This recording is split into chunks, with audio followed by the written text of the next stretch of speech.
When you think of the world's worst violators of imprisoning their own, you may think of China, Russia, or even Cuba.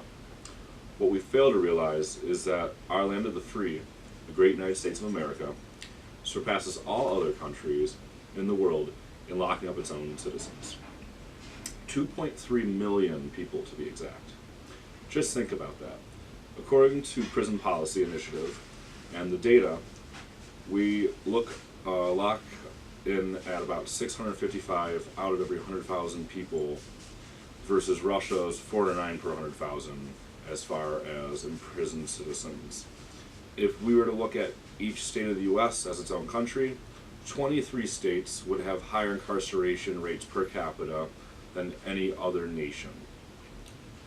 The state with the lowest incarceration rate is Massachusetts, and only 9 countries in the world are ahead, each of which have murder rates almost double to that of the U.S. What's even more shocking is almost a quarter of those 2.3 million people incarcerated here have never been convicted of a crime. Mass incarceration in our country is a huge issue, affecting millions of people directly and costing both families and our country in countless ways. It has been proven ineffective in reducing crimes, and the negatives drastically outweigh the benefits. Our system needs to be reformed sooner rather than later. We cannot continue the cycle of mass incarceration when it has been proven ineffective, detrimental to many communities, and extremely costly. Tax dollars being wasted, continuing to feed a machine that turns out prisoners daily without addressing how to actually lower crime and make our families, communities, and society safer as a whole. This is something that affects every person, whether directly or indirectly. It's millions of tax dollars wasted, innocent people being sent to jail, and those who live paycheck to paycheck are easily swept up into the court system, becoming imprisoned simply for not having the ability to pay fines. We need to change the current way that the system works. By addressing individual issues that contribute to mass incarceration, we can make our justice system practical, actual justice. The vital areas I will focus on are requirements of cash bail, mandatory harsh sentencing, and the culture of plea deals, which leads to the prosecutor's power going unchecked and removing power from the jurors, which creates a perfect atmosphere for wrongful convictions. Continuing down the current path is not sustainable, and we will continue to see families broken, innocents imprisoned, and criminals going free. Meanwhile, the justice system draining tax dollars from budgets. Looking at the amount of prisoners at each level of government, it becomes clear that the biggest issues are at state and local levels of state and local governments and their policies. Looking at our own state, we can see that 64,000 Michiganders are imprisoned, or 641 people out of every 100,000. Only 5,600 people out of that 64,000 are in federal prisons, while 40,000 are in state prisons, and 17,000 are in local jails. The rate of incarceration in local jails has increased some from 1978 to 2015, going from about 70 per capita to 155, where state jail has gone from about 155 to 450 per capita. Our pretrial population, those not convicted of any crime, has more than tripled according to Prison Policy Initiative. Taking a look at the whole Michigan criminal justice system, 253,000 residents are locked up or on the system under probation, being supervised by the court system. This is costing taxpayers a tremendous amount of money. Now, it's not all bad. Michigan has made some progress in recent years, but not enough to effectively change the system and fix it. To fix the system, we need to have a multifaceted approach that addresses all the issues together to make a real substantial impact. The first step is to create a better way to assess the flight risk of people picked up and allow low-level risk individuals to be released on personal bond, which doesn't cost money. This also gets rid of the court fees, mandatory court fees that judges are currently unable to waive. After that, we need to talk to our representatives and attorney generals, making sure they know that mandatory and suggested sentencing needs to be adjusted and corrected to make punishment proportional to the crime. Next, the most widespread and difficult to change is fixing the cultures of the justice system, especially when dealing with plea deals and wrongful convictions.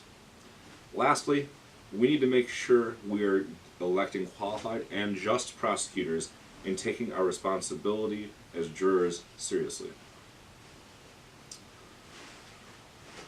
Bail bonds were originally meant to ensure people show up to their trial, but it has really turned into a giant for-profit industry. Low-income populations who cannot afford bail are stuck in jail for possibly years before their trial starts. With this plan, the courts can more easily assess who is a low-risk individual, and they can be released on personal bonds and continue to support their family and contribute to society through working and other means. Eliminating mandatory court fees will also help in stopping the persecution of low-income individuals and minorities that are going through the system.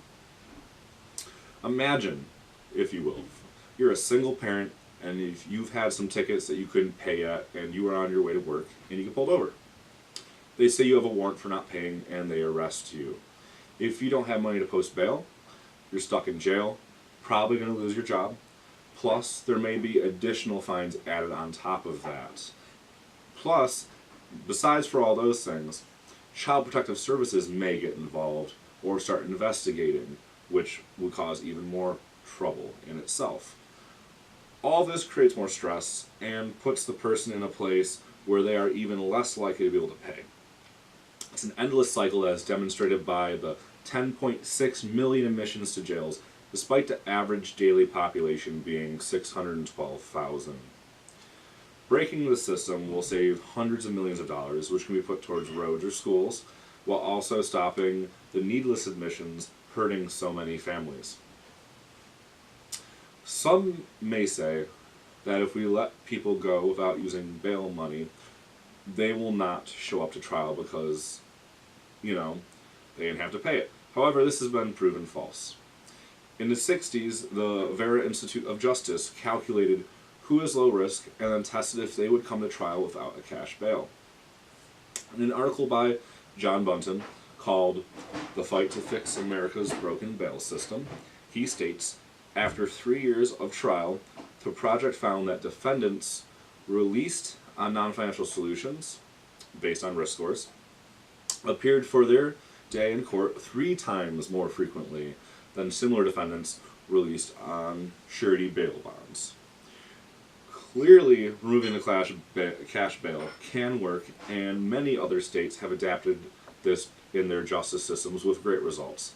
I think it'd be a good idea for Michigan to follow their lead. Another big part of the system which needs updating is sentencing. There are many people serving life in prison for non-violent crimes. There are a multitude of discrepancies throughout the suggested and mandatory sentencing given to judges. Many non-violent offenders in prisons who don't pose a threat to society wind up being stuck there for years. This places unnecessary strain on taxpayers and our economy, taking away a large population that would otherwise be working and contributing to society. But it isn't just non-violent offenders. For example, if a person was to commit a murder, they could receive less time than if the victim that they attacked had survived. Some countries, states, and individual judges are advocating alternative sentencing. This works by putting low-level crimes and misdemeanors to be paid through completing a designated program. These programs can include community service, mandatory counseling, and in some cases, even a personal essay. It depends on the individual and what the judge believes would help them become a better functioning, law-abiding member of society. The most difficult thing is addressing the change in culture that has been happening the last few decades throughout the social justice system. This trend is extremely dangerous. It gives prosecutors unchecked power while limiting the rights of the innocent and the jury. What tends to happen is a prosecutor will tell a person that they can take a plea deal of 1 year in prison and a $1,000 fine, let's say, or they go to jury trial and take a gamble and face up to 15 years in prison without knowledge of the evidence against them. Knowing that innocent people are wrongly convicted with only circumstantial evidence at times, many defendants are told by their lawyers to plead guilty. They go to jail and their life is derailed, oftentimes, making more likely to commit crimes once leaving because of the hardship of finding new jobs, housing, and connections. All those things which you would lose being in jail for years. In addition, guilty people are able to plead guilty and get a very limited sentencing in violent crimes such as rape or murder. We need to change this so that finding the truth and bringing justice to those who deserve it while protecting the innocent is the standard. All these suggestions mentioned have a solid background of working in many different scenarios. As we see more and more states and districts initiating reform, we also see the support growing. People of all levels of society are seeing the mistakes made the past 40 years and are demanding change. Prison reform finds bipartisan support in both the House of Representatives and the Senate. By reducing the prison populations, there would be a large financial savings, cutting billions in budgets throughout the states. It would also grow the workforce, which is needed, and it would help keep families together, in turn helping give the next generation a better chance to become a successful adult who also contributes to society. So what